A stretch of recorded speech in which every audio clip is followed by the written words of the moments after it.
it's not often the what and the how for everyone that comes into that business that actually makes them get out of bed. So what's the why? And so when you look at that and you look at the relationship with advertising and how that plays out, if you can really get under the surface of what the why is, it helps the positioning come to life that really enables you to celebrate the difference in a business and accentuate it with advertising.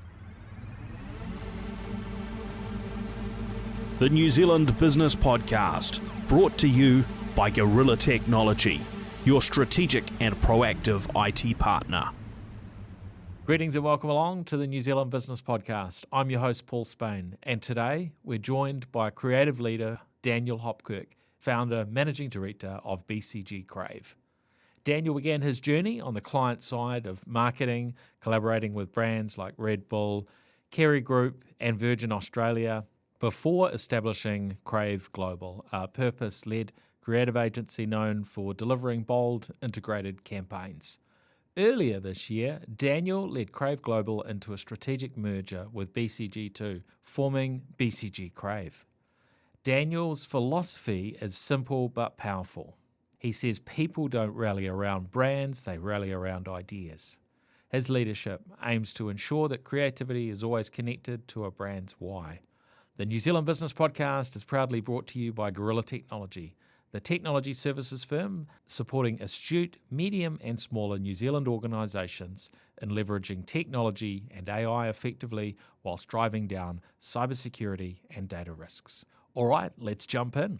How are you, Daniel? Good, thank you. Thanks, Paul. Thanks for having me. Yeah. Appreciate it. Oh, it's a privilege to have you joining in the Podcast New Zealand studio, and a chance to sort of delve in to your story. Now, we met up quite recently, and just interesting chatting to you and hearing about some of your journey in business and in life, and leading this. Well, I guess it's a newly merged agency. You had Crave, your own agency, since 2016, and then you merged with BCG2 to create BcgCrave. So really interested to sort of delve into that, but what I do love to do is sort of start at the beginning. So tell us a little bit about where you grew up, and whether you had any business ambitions as a youngster. What did your life look like there? I was born and raised in Rotorua.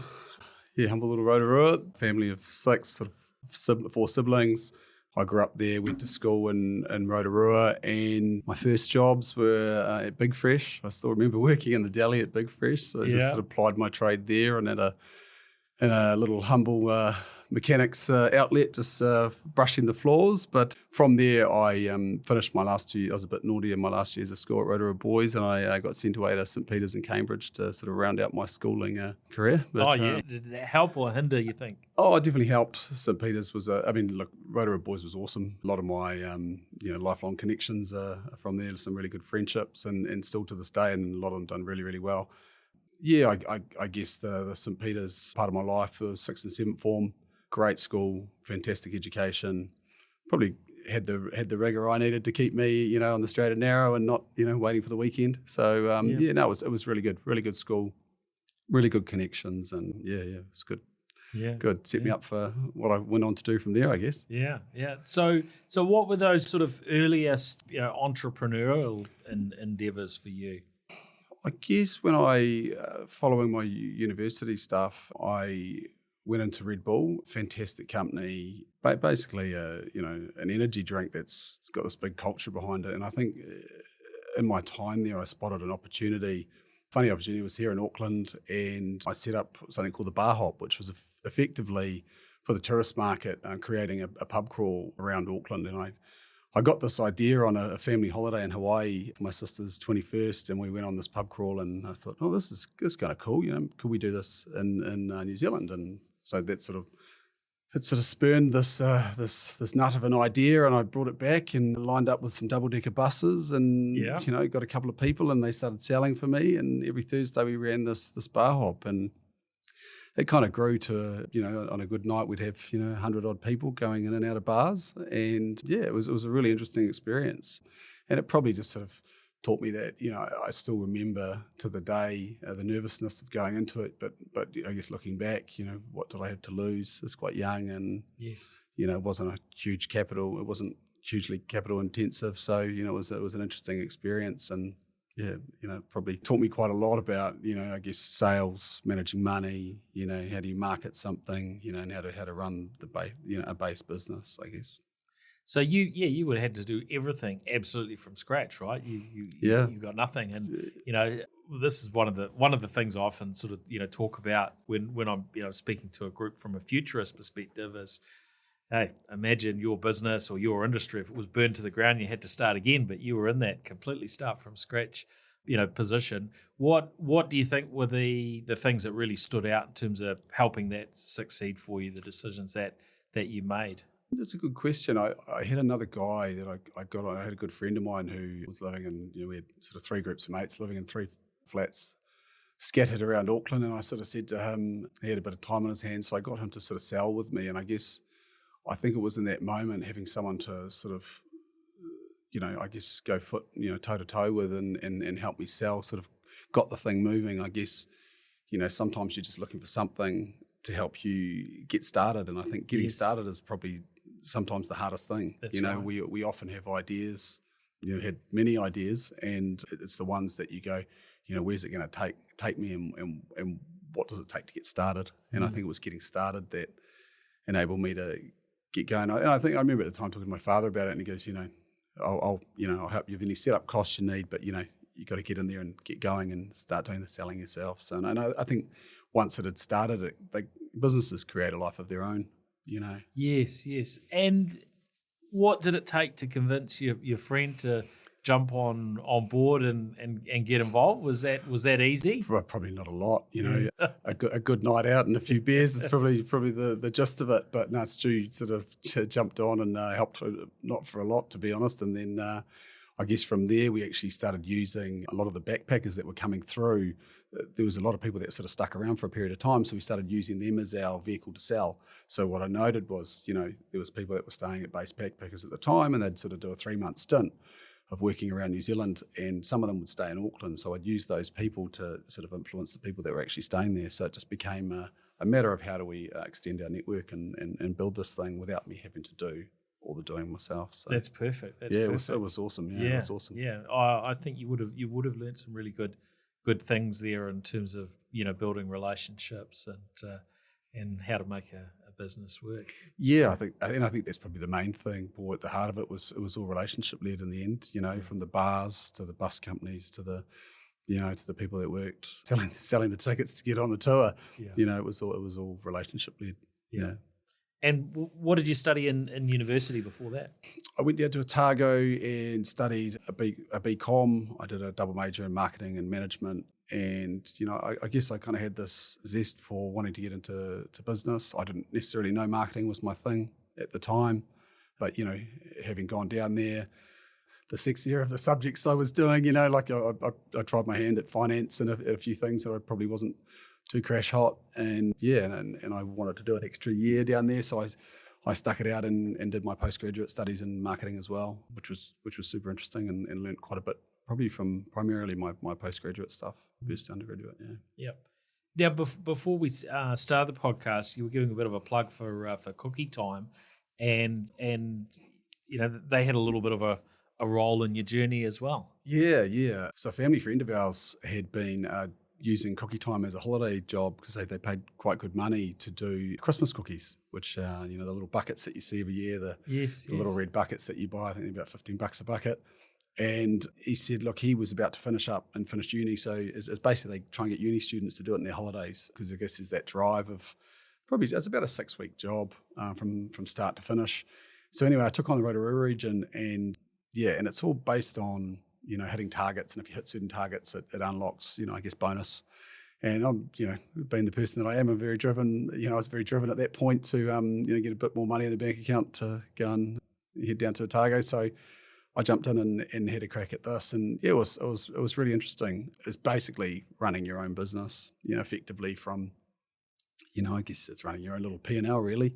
Yes. From selling buckets out of the back of your car with samples through to, your delivery and making sure, cookies don't melt and your stock's still good and you got the right stock weight and you've got overs to, sell the extras for those that want more. And that you're managing your cash, I guess, around it, because you're effectively buying off the major company, and you're effectively a salesperson on the road. So really super interesting, and I guess it gave me a good understanding of sales, how it works, the art of managing the relationship with people, and I think that probably sort of set me up for probably pushing me down that marketing management route even further. I would say. Yeah.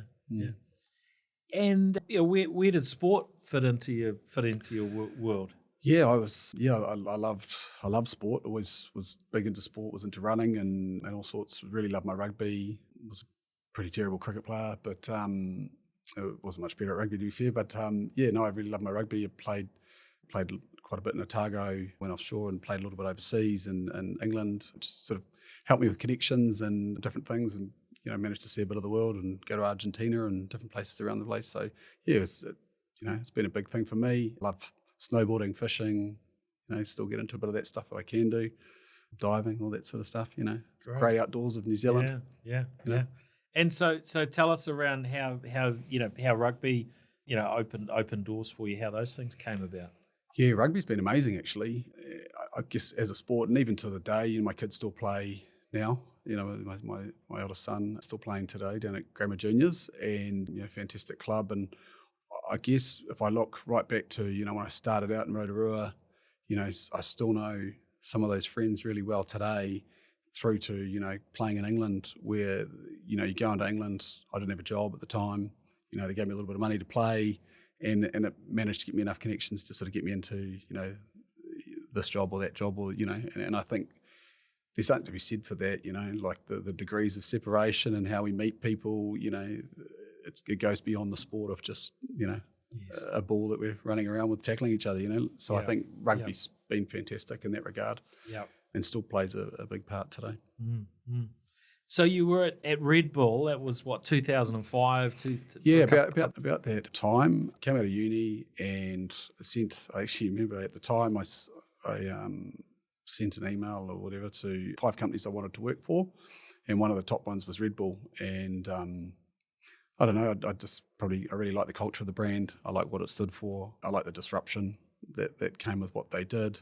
And so anyway, I heard back from them and ended up in a sales role for them, and was working in here in Auckland, and then managed to do some bigger stuff for them across the country with sort of national business development in the first couple of years. And it looked fantastic experience. I guess a global Red Bull brand thing that happens every couple of years in Austria. And so I got to go up there and meet Dietrich Mateschitz, the owner. Wow. And I meet people from all around the world and do some really interesting and different stuff. And, like a super interesting company. They kind of indoctrinate you around the product, and you really kind of get, you buy into the ethos pretty early on, but like some great learnings at a brand level of how to create a brand. Ultimately it's a carbonated soft drink, but it's taken the world by storm for so many years, right? Created a category and created something that's super interesting, culturally connected in so many different ways. Yes, yeah. Yeah, I mean the weight that the brand carries for them, and how successful they've been in motorsport, and a whole bunch of other areas, and the way they've been able to weave that together with their brand and all of the sort of fun things that they get involved in. It keeps ensuring that their brand is right out there in a largely in a positive way, right? Yeah, and I think right from the start, the way that they set it up, when you listen to Dietrich, it's really interesting. He had this vision at the start that it was going to be massive, and he never wavered from that. Which is really interesting. Right to the day he probably passed, it was his pride and joy, and I think there's a lot to be said about that for any business, is like having a clear vision and holding the line, because it's very easy to waver. Yeah. When you set something up and it doesn't go to plan, or something of that, and it doesn't always go to plan, and it didn't for him. Yeah. It took quite a while for them to actually kick off. Yeah. So. Well, can you recall what would have been the most valuable sort of learning during that time at the Red Bull time? Yeah. I think learning commercials. So learning, I think it's one thing knowing maths and the basic level stuff that you get at a school. I think you did Quant 101 through university, but I think when you learn at a corporate level, how to work money, make margin, ensure there's a profit, the give and take around pricing, sales. Like sales are so invaluable.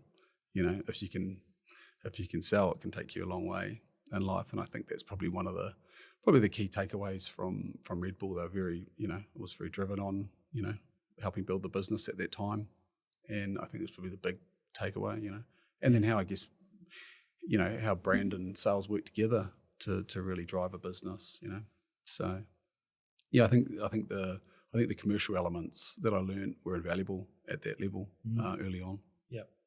And then you headed overseas, right? Yep. Did the big OE like most Kiwis. Got over to London. Yeah, as I said, I sort of started tucking into some sport, did a bit of travel, and then I ended up an Irish gentleman who was director in one of the marketing sides of the business at GlaxoSmithKline, gave me an opportunity in the marketing side of things and activation, brand activation at that time. And I kind of got thrown in the deep end. I got a job looking after what was a new, I think it was called IsoActive. It was a new toothpaste launch, a new variety toothpaste. And so I kind of walked into this job day one and had a multi-million-dollar pound budget, and I'd never seen something of this ilk. I'd probably blagged my way into it. And super interesting experience. Tried to, manage all the different components of pulling that together and making sure it worked and not looking like an idiot in the process, putting myself in the deep end. So yeah, it was very interesting, and yes, and still to this day, still talk to that boss, and he's now retired, but it was a very interesting experience. Like walking in there, 10,500 people.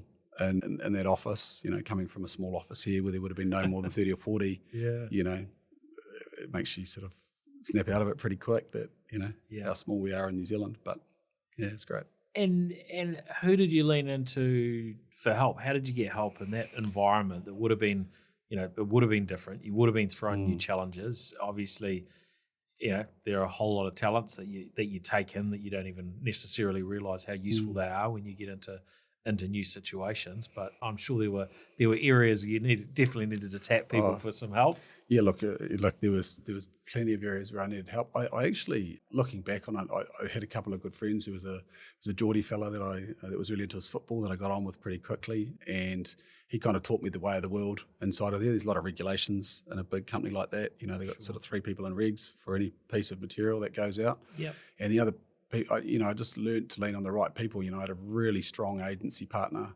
and often we don't admit these things. I learned a lot on them. And so I guess a lot of the heavy lifting around the work that needed to be done, I had sort of 2 big agencies that would do a lot of that lifting. So it was really management of inspiring the internal team around what it was that we were doing. And I think that's still some interesting learnings to the day, but I think, really building relationships quickly and figuring out who's who and how to make sure things get through the system, and trying to follow through on what I was saying I was doing, and just trying to keep my head above water in that first instance. But I think I guess the first thing I look to is come back to the sporting side of things. I had a connection there with someone, and I think it just sort of spurs from there, and you just learn and listen and watch and grow, I guess. Yeah, I think, look, there's a lot to be said for being adaptable, and if you can cope in these sort of environments that may end up being bigger than what you expect. You really build something that becomes pretty valuable, I think, across a career. So yeah, that's great. And after your time there, you moved into sort of working in sort of alcohol and beverage kind of world across a number of companies. What did that look like? Yeah, it was awesome. There's some great experience. I think I was still young and was still looking back at my Red Bull days when I was leaving GlaxoSmithKline. I'd gone from this quite, energetic, I guess nimble, interesting company to this big corporate beast. Yes. And probably shell-shocked a little bit for the first 6 months of my time, getting into it there. Yeah. We were missed a financial crisis, which hit pretty hard in England. We all know what happened there. And so they put a freeze on hiring. And so, it kind of, they offered me another contract, but I, took this opportunity to jump out, and the stuff came up at Foster's, and, I knew the brands really well. I was in the wine side of the business. So, big brands like Penfolds and Wolf Blass and some lovely brands in there. and some great opportunities. So I jumped in there, worked with all the big multiple grocers, your Sainsbury's, Asda, Tesco. Got some really big lessons from working with all of them, and did some really successful promotions that sort of drove Wolf Blast to the top of the charts in England. So that was probably quite a good move for me. And then, so what would be those lessons that sort of would have stuck with you? I guess at that time I was probably young and quite pushy. I probably pushed where some wouldn't have pushed, and I think there's a similar ethos around business between New Zealand and England. I think there's definitely a good alignment there. But I had bosses that kind of just hands off, let me go, and I was probably just a rough little Kiwi boy having a crack. But I really sort of probably pushed quite hard on your big grocers and said got some stuff away that they hadn't done before. They were selling pallets of wine on the floor, which was quite different for them, and really sort of unique. Looking for stuff that was unique, that made them stand out with that product, and did really unique promotions for each individual chain, which was quite a cluster. We're talking about millions of bottles of wine coming up from Aussie. Fantastic. That we were putting neck labels on and out of Birmingham and running them around the country. So there was a lot of logistical stuff, but I guess trying to inspire, even at a one-to-one level with your grocery manager, on that they're seeing 10 or so people a day. Why do they care about this wine brand versus that? So I think again it came back to relationship and and how do you influence people. I think probably be the sort of the key stuff out of there at that sort of level. Yep. And so what were the techniques that you used to build those relationships and build influence? I guess first and foremost listening. Often we dive into things and I think you got to listen first and understand really what the challenge is. Why does Asda want this? Why does Tesco want that? What are the parameters around any given grocer? Listen to the people internally. What are they looking for? What are they trying to drive? How do you align? What are the core priorities that sort of flow through out of all of it? And are there any gaps or opportunities that could accentuate our position as a business? I guess it's probably the big things that sort of stand out. And then I guess it's really graft, ensuring that you really push to deliver on what you say you're going to do. Because I guess there's nothing worse than going to the biggest avenue to sell your product and then not delivering on what you're going to do. So, and we had things go wrong. We had thousands of bottles or pallets get sent that were supposed to go to Morrison's that went to Asda and all that sort of stuff. So there was things that can go wrong do go wrong. But I think it's just really about how you react in the moments and ensure you continue to deliver. But really interesting business. And I guess from there I got experience into the beer side of the business, which sent me on a bit of a tour. It was I was looking after EMEA, so Middle East, Africa, Europe.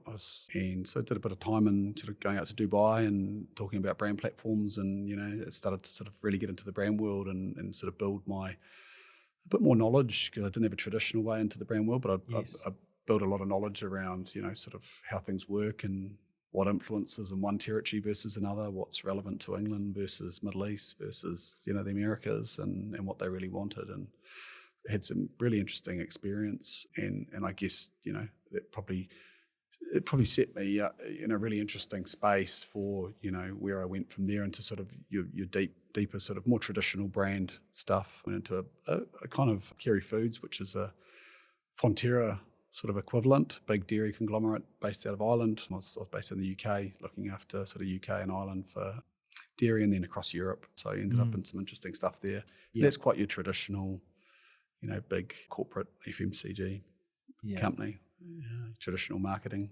advertising areas. Yeah.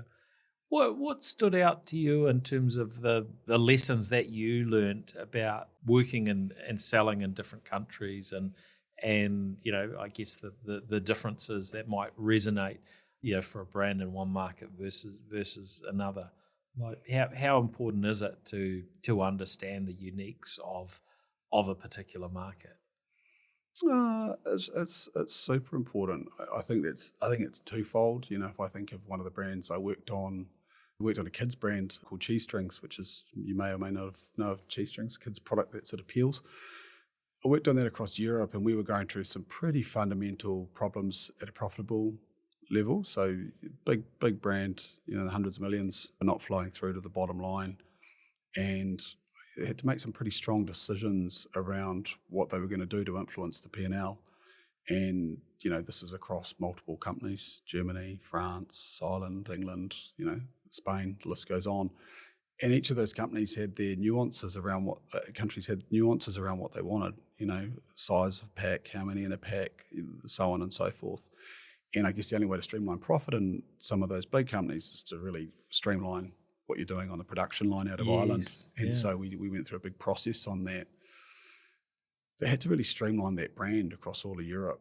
And while it sounds like something that's pretty straightforward, I guess the difficulty in that and complexity is huge. And I guess that project was a massive learning, which ended up putting the company in profit on that brand, which they completely streamlined their whole factory, more machines, which the outcome of that. But very interesting. And I guess at a brand level, it enabled them to do more. When you're profitable, it enables you to flow through and do more that you spend on getting more people to see your product and getting that mental availability. And I guess on from there, you decided to head south. Came closer to home. But not quite to New Zealand. No, it didn't make it home. I don't know. First he sells Australian wine and then you moved to Australia. So tell us about that. Yeah, I've got a little brother. He's a doctor over in Sydney, and he was just finishing up his studies. Didn't know if I was quite ready to come home. Yeah. I still had a little bit of the bug, and so I went to Sydney. I managed to land what I thought at the time would be my dream role with Virgin. I had some awesome people in there, and when I got in there, they'd just been through a big transition. I was under John Baghetti at the time, and I guess what intrigued me about the brand, was, if you look at the Virgin brand globally, super interesting the way Richard Branson set it up, very entrepreneurial and always kind of a challenger in any market. They if you look at how they started the whole airline thing, he started without any money to start the airline, so he got forward bookings and then got a plane on lease. Pretty incredible. Right? Yeah, So and he faced some massive headwinds with British Airways trying to squish him. And so, the airline industry runs on some pretty tight margins. I think there's an old joke around, the quickest way to make a billionaire a millionaire is sell them an airline. Yeah. And they would, and Virgin were no different. They were going for a massive point of change. And I guess when I came into that role, took the head of comms marketing role for them, it was super interesting. They just changed the brand. It had become more corporate. It had lost a bit of the energy and edge out of what made it interesting. And I think was, I don't know if the exec would admit it at the time, but if you look back at that, I would say probably a massive mistake, because, people connect with brand at an emotional level. And I think that's where they lost their way a little bit. And ultimately, you got to celebrate the difference. Otherwise, what defines us? Yes. And what defines one brand versus another brand. And ultimately, while they thought it was a great strategy to look more like Qantas, to take more of Qantas's passengers, Qantas's passengers didn't see them like that. So, because then that's built up over, a number of years in the memory structure you've got of what Virgin Blue effectively was. So it was quite a difficult role. They were really trying to push into the business market, massive capex around new lounges and new livery on planes, and like a lot of money spent and probably not the return on where it was meant to go. So, was it the type of marketing and advertising? I thought I'd landed my dream job, and I probably didn't. It didn't sit like that for me once I'd got in there, and so I didn't stay there forever. But when I did get out of there, and basically they tried to change my role, so I basically took a redundancy and left, which was everyone. It's interesting when you take a redundancy in your life and how that plays out in your mind, but mine was great. Got pretty cheap flying for a long period of time, and probably decent paycheck. So I walked into a really interesting opportunity occurred, and it was the director of marketing for one of the larger hospitality groups in Australia. And so I went into them. So I guess my career had now been FMCG, a lot of product-led stuff, then into a service airline, and now into hospitality. So, and there's quite a transition when you think about the marketing, and it's effectively retail, right? And you think about the marketing and owner-operator, big company, 2,500 people across Australia, 8 directors, and it was interesting. So I came in, quite a young fella, and, he said, I guess the I guess the brief to me was, you need to bring some of that corporate structure and think about how you take some of the magic of, the nimbleness of a smaller company and put it all together. And so that was kind of that period of my life, and it was sort of 2.5 years until we took that to sale in late 2015. Okay. And which was a big drive, and we saw some huge growth, some really interesting stuff. It was a vertically integrated business, had a big food factory, had the importing their own booze, and then they had a number of 30 plus different outlets, from your high end restaurant through to sort of your casual dining restaurant. So yeah, really interesting company. And the guy running it had been doing it for a long time, and eventually managed to sell it through a number of different things that probably put it on the map, and it was great, But really interesting experience. What did you learn at that time around preparing a business for sale and being able to get the attention and the numbers and all the other, there's lots of bits and pieces that need to look pretty good, right? Oh, it's pretty fast and furious, and I don't know how much of it I can say, but a lot of the time, especially being in the marketing side of it, right, your top line needs to be going north. Yes. And your bottom line needs to be going north, and the two don't always work together, as we all know. There's different things, different levers to pull. So we were spending a lot on media and marketing to try and ensure that we had footfall and bums on seats effectively. But at the same time, we were trying to manage profitability so that our return on EBIT was a whole lot higher at the end of it. Very difficult, to be honest, very difficult 6 months. We had a CE that was brought in from America to sit between the exec and the owner to help drive the sale, and effectively ended up selling to Quadrant in late 2015. But I think, just going through the process, the ins and outs of what people are looking at in a business to buy a business, what's a healthy P&L, and all the different derivatives of how many X on EBITDA you're going to get or not. But a super interesting process to go through. And what would be your view on how much, I guess, is sort of, smoke and mirrors in these sort of scenarios, right? Because there's that need to make something look really, really good.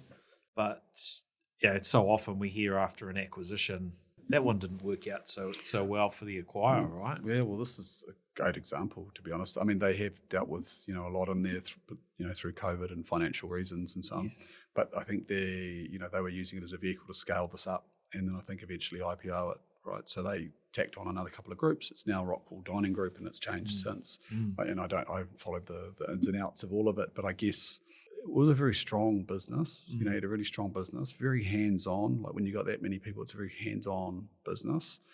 I think the people coming in have got to know what they're dealing with, would be the ultimate thing that I probably learned in the process. Like, how much do they actually know? When you've got 7 people in a VC or a private equity group, there's some pretty smart people in those spaces, and a lot of it's often dealt on data, and not everything is data. And so I guess it's, how much do they know what they're getting under the surface of? And I think that one is they're now trying to pull that group to bits after putting this big thing together. And I think it's what they do from there. It's not necessarily the thing they buy sometimes. I mean, I'm just talking from the experience that I've seen. I haven't done heaps of it, but I guess what they do from there, because if you take something that's awesome and then you start chipping away at the sides of it, and you can take this away and take this away and take this away, and expect it to still be the good thing that you bought, it's not necessarily always the same thing. And I think, having had experiences, retrospectively since then, yes, it's probably not the same thing that it was when someone was pouring their heart and soul into it, and that was their baby. That's so true. Then you came back to New Zealand after that. Yeah, I came home to New Zealand. All my friends were here, or I'd met obviously new friends around the world, but I had a lot of my close friends from Rotorua and around the place were all here, and my family were here. So came home.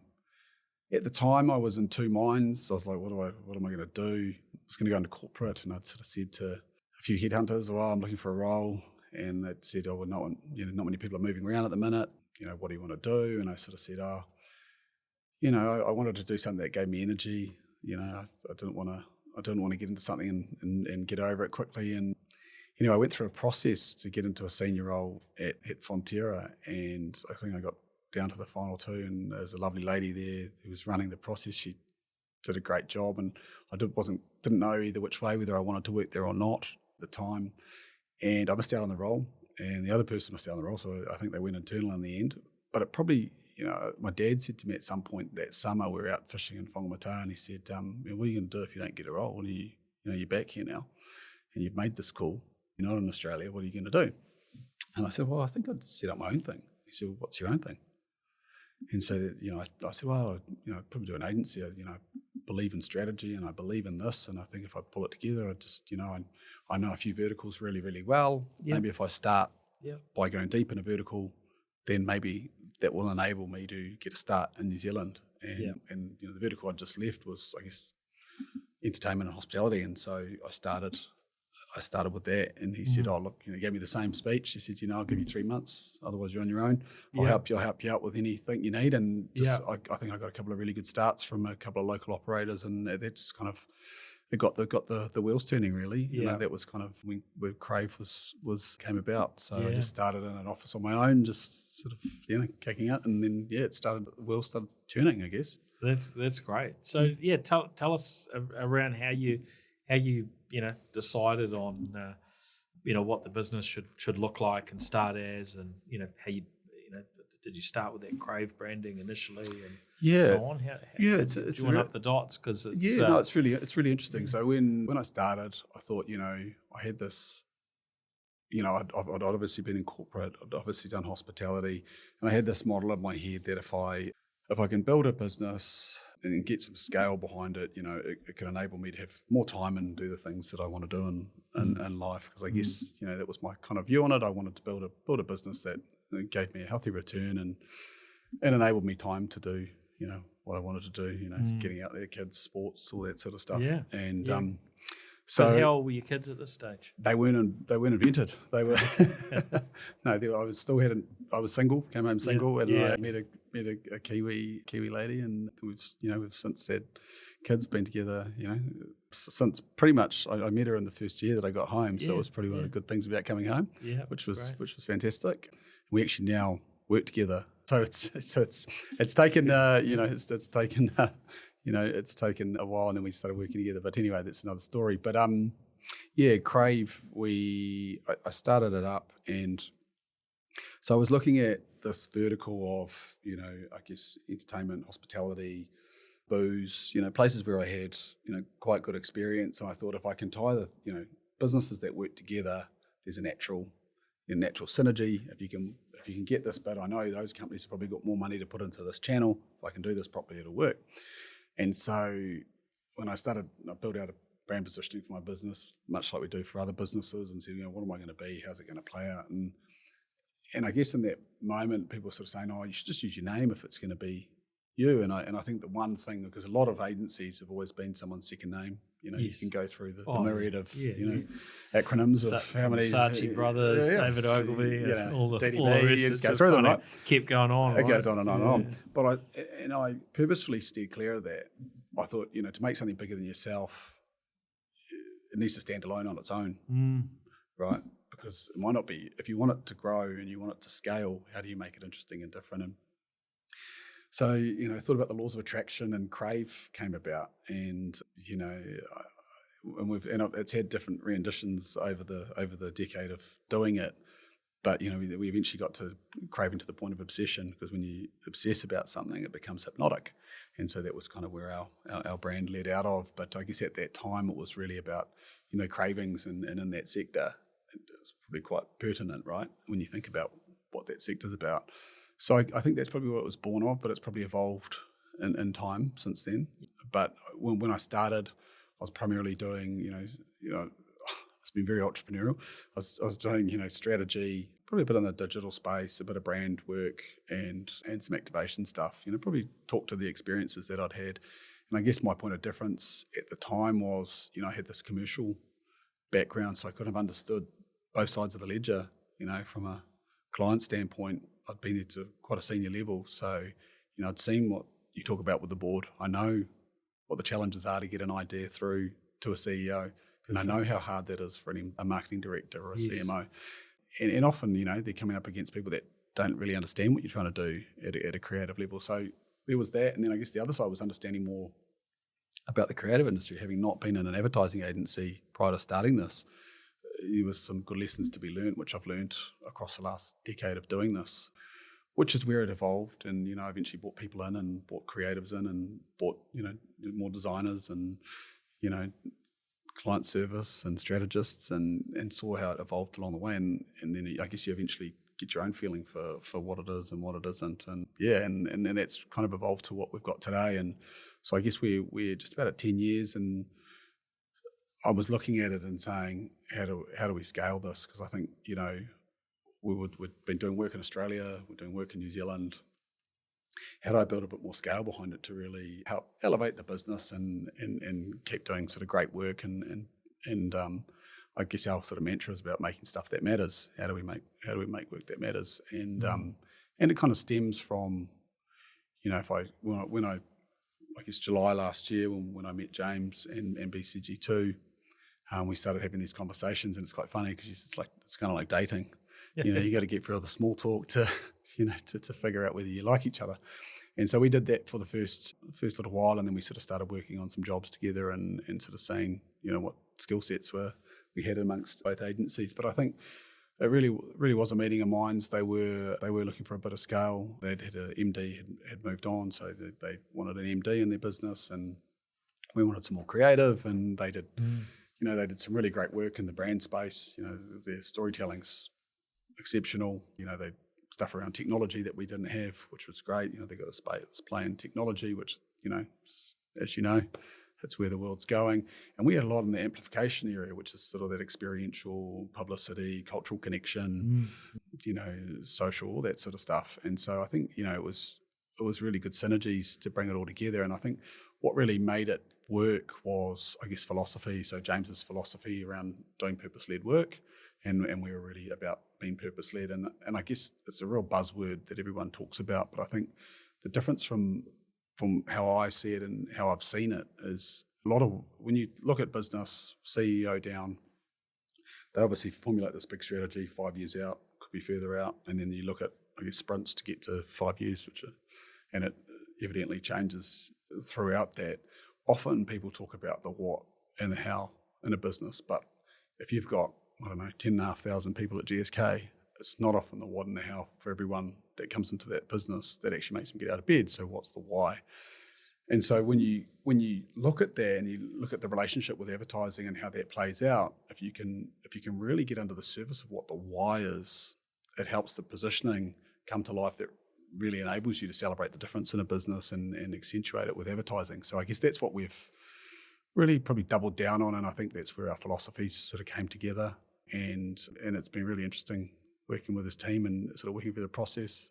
It's been an interesting 3 months in. We formally merged the market in the 1st of May. But yeah, it's been really awesome. I'm just getting into the throes of everything right now. Yeah.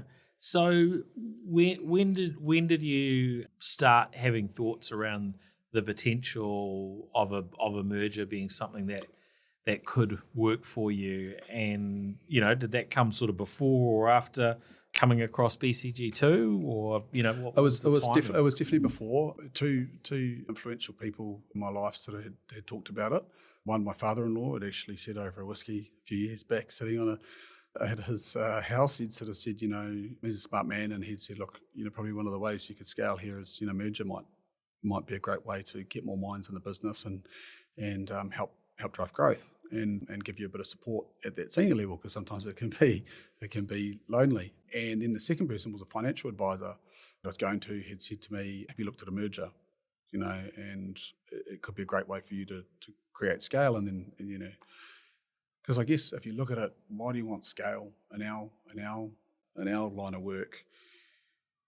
If I go back to my corporate days, as a marketing director or a marketer, so to speak, I guess it's about risk management and risk mitigation, right? For them, they want, the reason they'll go with a certain scale of agency is to manage risk and ensure that they don't end up with egg on their face for choosing, a smaller agency. There's some really talented small agencies out and about, but I guess it's, are the bigger clients willing to go with them due to risk mitigation or whatever else? So, I guess that's probably one of the key parts of it is like, with a bit of scale, they go, okay, I can give you this job and you can manage it accordingly. So yeah, there's probably a little bit of that playing out. And yeah, I think, it's definitely a shifting model. So it's a very interesting space right now. I think the ad industry is going through this. I guess social media has probably changed it dramatically. When you're coming out of the big TV days and what would have been you probably know it yourself, the heyday of sort of the advertising and how it probably got a little bit broken up through social media, and then I guess into where it is today, and with AI coming in pretty hot, and how that's changing things again. It's constantly evolving, so it's about how do you evolve with it, and it really is an adapt or die thing, and that those that don't probably be left behind, and those that do will, how do you embrace it and move forward?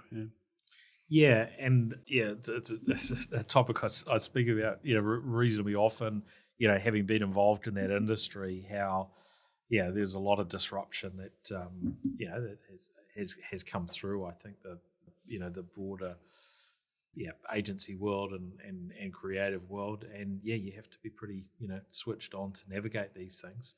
Tell us a little bit about business partnerships. Me, I'm always interested in hearing about the hard stuff in business. Mm-hmm. And one of the bits of advice I got very early on, before I'd really got into business myself, but there were a couple of chaps that I interacted with that had a business and pretty niche business, but involved in the media world. But I remember these two chaps, and I can't remember their names.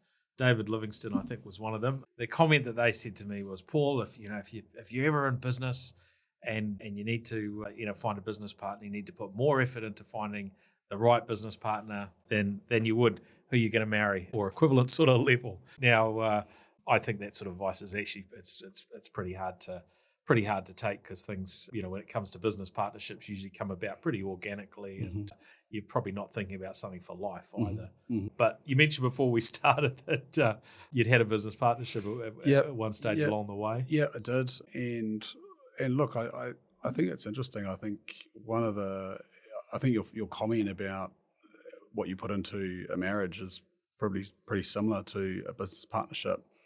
And I think it comes down to, your values and behaviours and principles of how you work, and I guess getting alignment on that. Because I guess if you don't have alignment on that, if you've got a set of values and behaviours and how you're going to interact and negotiate all sorts of things that you'll encounter as a business, it probably sets the precedent for where you go. And I guess that's probably the top level of it. Yeah, I guess the difficulty of it is there is times you don't agree on things, and I think it's about, you've got to know what, I guess, in yourself, what your out point is. What will I go to, and what's going to make me change. For me, I think the big thing is really having honest conversations, and I probably learnt that along the way in corporate. We went for a couple of training courses along the way, and if you have an honest conversation, be it in work life or outside of life, I think it sounds like a real simple philosophy, but it presents itself that you can be, as long as you do it in the right manner, I think you're putting things on the table, and it enables you to sort of work through whatever you're facing as a business. And I think it's the other thing is about not making things personal. You're ultimately in a business. It's not your wife. That's right. It's ultimately a business at the end of the day. Yeah. And you've got to see it for what it is and call it for what it is. Yeah. But yeah, definitely have had transition along the way. So you learnt some lessons there for going into a merger in terms of definitely the things that you wanted to kind of look for at that point. Absolutely. And look, I think we're always learning, and I think you've got to reflect as well. How are you in this process, and where do you give good, and where can you improve? And so I guess that's part of the process as well. But it's like life; it's a journey, mate. You got to figure it out by doing it, really. And I think that's the thing is when you're starting businesses and doing things that are different. there's good and bad in everyone, right? It's just figuring out how to navigate through this with the right people, I guess. And particularly in our game, it's a people-led business. We were really focused on the best people, and so I guess that's part of what I was looking for with merging is how do we create that scale and ensure we've got the best people to create the best work. I guess it's a pretty simple model, really. Yeah. So I was curious about this approach you talked about where you started doing some work together. So rather than just a little bit of dating and then straight into the formal process, you spread this over what sounds like about a year that you've worked through. Maybe just walk us through the different sort of points that were part of that journey. Yeah, super interesting process. First, you got to decide that, okay, there could be something here. We want a date. I think we're aligned on our philosophy, values and behaviours. Is this, can we, is this going to work out? And then we started sort of doing a little bit of work. And I think once you start doing the work, you can see where people's strong points are. You can see what they've got, what you don't have, and what you have and they don't have. And then I guess that becomes really the discussion. This is how we do it and this is how you do it. It's not that one way is the right way, but how do you take the best of both parts and really build something different? And the first cab off the rank for us, we did a few bits and pieces, but did a bit on Auckland Rugby. We did a new brand for them, their community rugby for club rugby, which was an interesting piece. So that was sort of stepping into it. And then and I guess the bigger piece that launched more recently was New Zealand Rugby. We did a piece for the Black Ferns World Cup campaign. Great. So, we did a big piece around that, which was brought to life in many different ways. One through sort of TV, you got radio, out of home, and then we had the world's biggest poi that's travelling the country, getting signatures and getting good luck messages from around the country. So been a super interesting process because I guess in that I've really got to see their brand skills come to life, their strategic thinking, how that flows through, and then I guess our thoughts on quite challenger and energetic and bringing things a bit of dynamic in that side of things. So it's been really good, and long may it continue, I guess. Yeah. And how did you find the things that you could kind of navigate together in terms of that first work? Was there kind of quite a natural fit in terms of opportunity that you saw came along and you thought actually this would be a perfect thing where actually we could probably get a better result together? And was it business that you had brought in, or did it come from the BCG2 side? They've brought stuff in as well, but these two specifically were from Crave's side. They definitely had, their particular way of doing things and some of their creative that we wanted to tap into. So it was a very obvious and strategy. It was a very obvious place to start, and so I guess we just started collaborating. And I think it's quite a natural process. You got very similar. You got very similar people in the room, and so I think it starts to tell you, what's good, and if you can see good work's good work. So what you're looking for. I guess after a while, we've done it for long enough, done it for a good while now as a client and on the side of the coin. So I guess it's really challenging and pushing to get great work, and I guess that's ultimately it's less the people in the room, it's more about the output of the work that really should drive what you do as a business, and particularly as a service business, it's you got to be pretty, you got to make sure you're pushing the work because you're only as good as that job that you just put out the door. That's it. So Yep. And how did you bring your people along on the journey from both sides? Was that something you were reasonably upfront of what you were looking at, or did you kind of hold back that discussion till later? It was quite funny because they moved into their lease ended, and so our lease was ended or coming up to end, and with these things you want it to be as clean as possible, but it's not always clean. And so we knew that we probably wouldn't all fit under one roof. We had a decent enough building. We'd taken a building which had a barbela, which we also had as a business, which we sold, thank God. And they came and joined us in this building. So that was kind of a natural process. They were probably looking at us and we were looking at them, and everyone was going, what's going on? And there's probably only two people in the room that knew the real story. But I think that gave us a chance to, I guess, as I sort of said earlier, kind of date. Everyone kind of got to see what we're all about a little bit. And then I think when we formally announced it to the teams that this was about to happen, everyone's like, aha, it's kind of the aha moment. This is what we're doing. And look, I can't speak for everyone on the team. There's 20 odd people. I'm sure there's different thoughts and feelings when you go into something like that. Like, what are they like? Are they our people? How they do things, so on and so forth. So, but I think, so far so good. It's been pretty seamless. Like, I think we're about 3 months in now of formally being together in the market, and things are going great. A lot of opportunity opening up. As I said to you earlier, I think the market's slowly but surely coming to life. I think, New Zealand needs to get out there and drive it and say that it's thriving. I think once we all believe it, it'll start happening rather than putting our heads in the sand. But so far so good. And we're growing from here. Now, you mentioned the bar. You've got to fill us in on that story, and how does that fit into the picture? Yeah. You opened this private members bar. Yeah, so we it was COVID lockdown. I think it was the second or third. I can't remember how many we had in Auckland, but we were about to move spaces. We needed a bigger space, and as a part of that, we wanted a bar in the office. And we thought, culture's king. Like, how do we, especially when it's a people business. And we had we were working with Lion. We had different clients that we were working with that were in the alcohol space. We often talked about, and we were quite, I guess our way of thinking was quite disruptive. And sometimes when you're disruptive, it's very hard to buy the ideas. And because, we don't buy what we don't know often, right? So we said, how do we put our money where our mouth is? And so bizarrely, we found this place. I don't know if you know where Shapiro's is, but underneath it, there's a bar called Thursday Bar, which we started. And at the time, one of the things we do as a business was we talk about movements and the cultural zeitgeist, which I'm sure, advertising's probably been talking about that for a long while. But I guess what we looked at is like, how do we do this different? Often we look at things in a space and we go, businesses go, how do we be like them? And we think the opposite. How do we twist things in the ad world? How do we create a difference? And so we said, okay, what if we took over this space? We didn't know what we were going to do. We got the first level. We were going to take Shapiro's at the time, but it was too big for the amount of people. So we took the first level above Shapiro's, and then below Shapiro's was this, used to be called Cartel back in the day. We took over the space, and it was a bit run down. To be fair, it was very run down.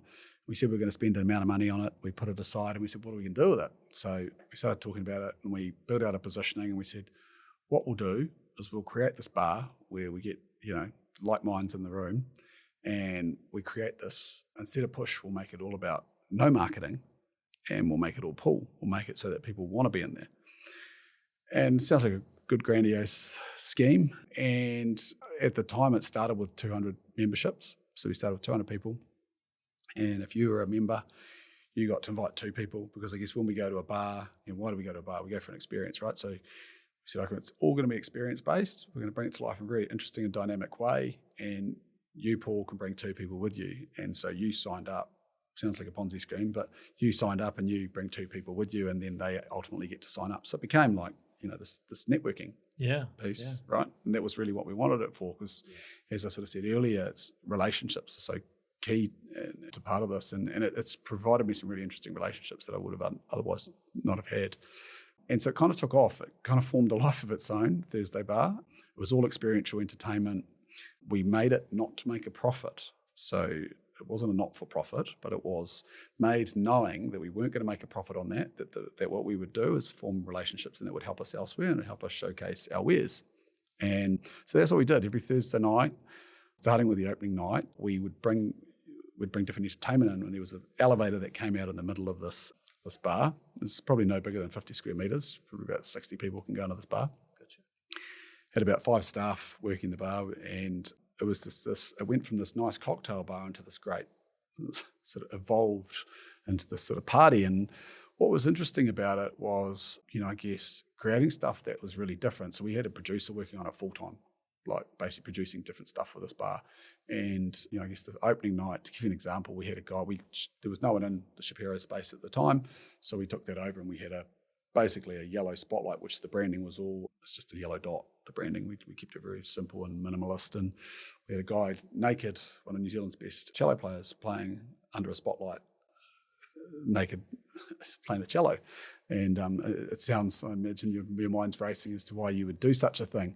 But you can imagine when the journalists and so on and so forth are coming in, because we didn't put out any marketing about this bar. It wasn't about that.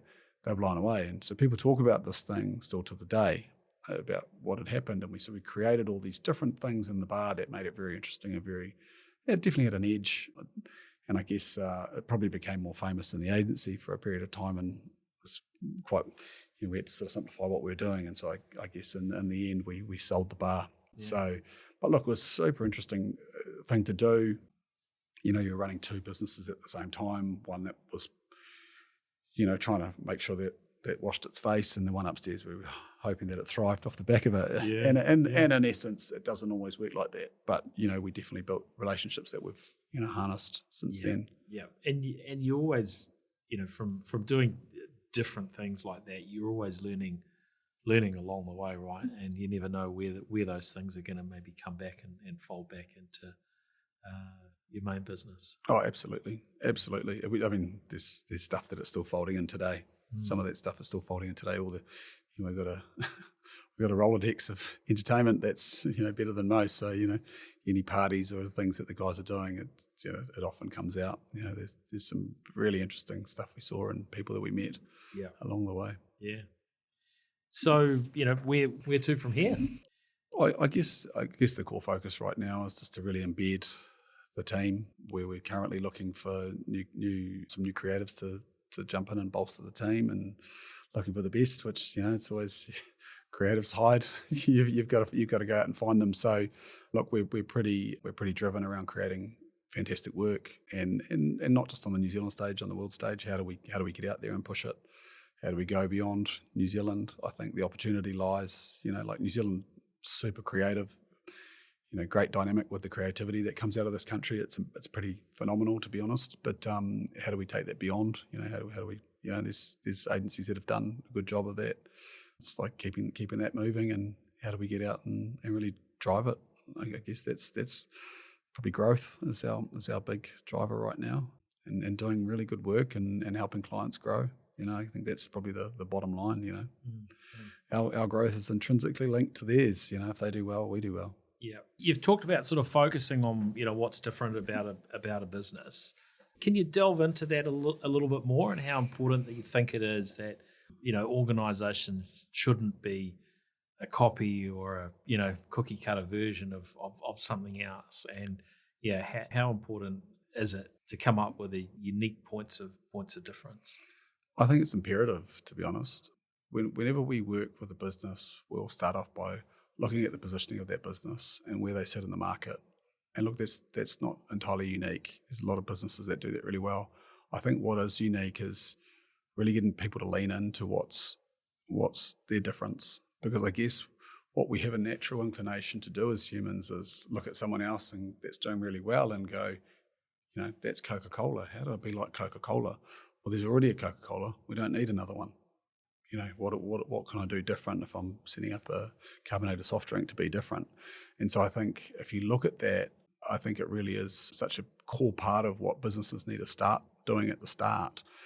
And often businesses double back. A lot of businesses are built on really, and a lot of big businesses are built on really good product, which will take you quite a way, right? But often they come back to what do we stand for and what are we about and what does that actually mean to someone? And I guess you can either craft your own path, or you can let it, roll downhill the way it rolls downhill. Mm-hmm. And so I think celebrating the point of difference in your business, or putting a twist on your business to make it more interesting, what stands out to people is the point of interest that's slightly different. That's what they talk about at the end of the day, whether they're drinking a Coca-Cola or whatever that may be. What is that point of difference that stands out? So, I think in New Zealand where we are, as I sort of said, I think we're very innovative, and I think we create a lot of different things.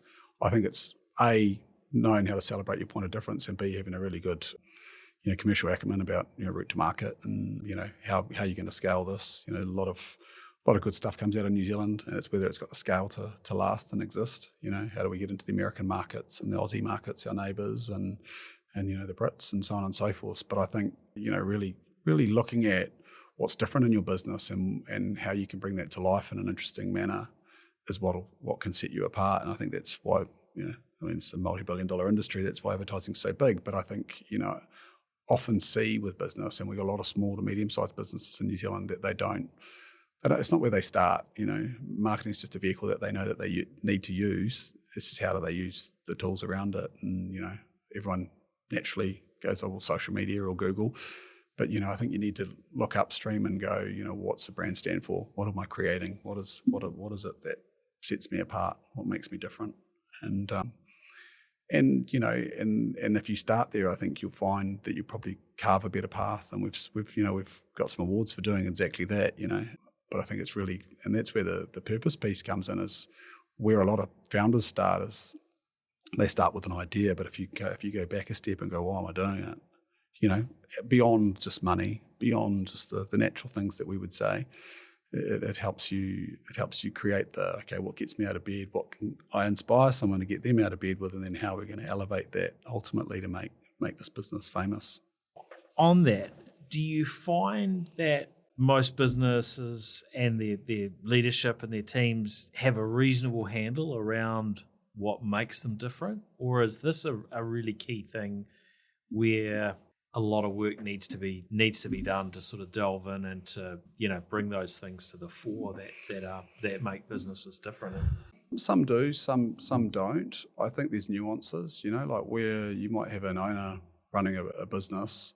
I think if all the decisions are flowing up to that person, it's not very good for the business. So really what you need to get out of that person's head at the start is their expectations and what they're trying to create, because it's just not a very easy way to run a business.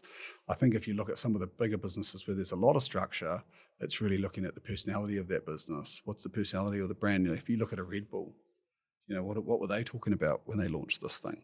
It's quite an edgy, charismatic, interesting brand, the way that they've brought that to life. But I think if you look across New Zealand, I think in a lot of instances here, you've got an owner in a business that's telling everyone how it's going to run. And I think it's about what we often see is how do you pull that information out of their head so that everyone's aligned with what the owner wants from the outset, because then it just makes, the ship sail in the right direction from the start. And even at a corporate level, some of the biggest businesses I've worked with, it's really trying to get alignment at the senior level, senior table, because then I guess the rest flows off the back of that. So I think you've got to look at it and go, how are we evolving as a business as well, and where we're trying to get to. Yeah. And when you are talking to businesses, does it take you long to kind of get to that point where you understand those things? I guess this depends on how well they've got their head around articulating it themselves. I think it's always easier to look at someone else's work than your own. Yeah. So if you're looking at your own, sometimes a lot harder. Because, and we do a process of looking at our own positioning, within each year that we go into, and, merging two businesses together, I think all of that is harder than looking at someone else's. I can look at someone else's and go, I can see a gap here, or I can, we can see that there's an opportunity here, or whatever that may be. And I think that's the brilliance that they try and pay for from the agency world. But I think some are harder than others. Some are straightforward. Some of the nuances are very small between companies, and there could be a plethora of companies that are in the same space. And it's like, what do you, what's the reason to believe in your company versus any other? So what are we celebrating as a difference? And sometimes it's about going, you're going to need to take a risk, do something completely different in this category. We had an example of a pool company, the Pool House, they, quite a rational, functional category, and they've gone highly emotive, brand charged, driving the category, and it's driving growth in the category but for those guys at that time, when they bought the business, it's a big decision for them to go and do that when, it's not something that they've done before. So I guess taking people on that journey to go, okay, this is what good looks like, and then I guess it's going, what's the appetite to chase it? Because I guess often, and that's the other thing is, while knowing the answer can be there in front of you, often the appetite, it's that, go back to that risk point. What's the risk appetite to go bigger and really stand out? It's always great when someone else has done it and you go, wow, look what you've done. Yes. But for you to take that same chance and go, how do we do bigger and better? And I think that's probably the big thing is how do you influence that in that process to help businesses think bigger, think better, go after it. Look further ahead and have that vision. Well, been great to have you on the show, Daniel. Any closing advice that you would share with folks? Yeah, things don't happen on their own. You got to get out there and drive it and push hard, and hopefully we can keep New Zealand on the up, thinking positive. I think that's probably the main thing. Is if we all speak positively about New Zealand, I think it'll help drive it. Yeah, that would be the big one. There's a lot of negativity and sentiment around the where we are as a economy, but there's a lot to celebrate, which we should probably look at the upside rather than the down. Would be my view. Well, thank you very much. Great to have you on the New Zealand Business Podcast, Daniel Hopkirk. Appreciate it. Thanks, Paul. Cheers. Thanks for listening in to this episode of the New Zealand Business Podcast. Be sure to look up our other episodes featuring many of New Zealand's most innovative and successful founders and leaders, such as Sir Peter Beck of Rocket Lab, Sir Graham Henry, former All Blacks coach, Rod Drury, founder of Xero, many, many more. The New Zealand Business Podcast is proudly brought to you by Gorilla Technology, the information technology services firm helping medium and smaller organisations maximise their uplift from innovative technology use whilst minimising cyber risks. If it's time to start or accelerate your artificial intelligence enablement across your organisation, then visit gorillatechnology.com today and inquire about how we can help.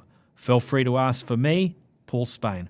Thanks again for listening in. This is Paul Spain signing out. I'll catch you on the next episode of the New Zealand Business Podcast. The New Zealand Business Podcast, brought to you by Gorilla Technology, your strategic and proactive IT partner.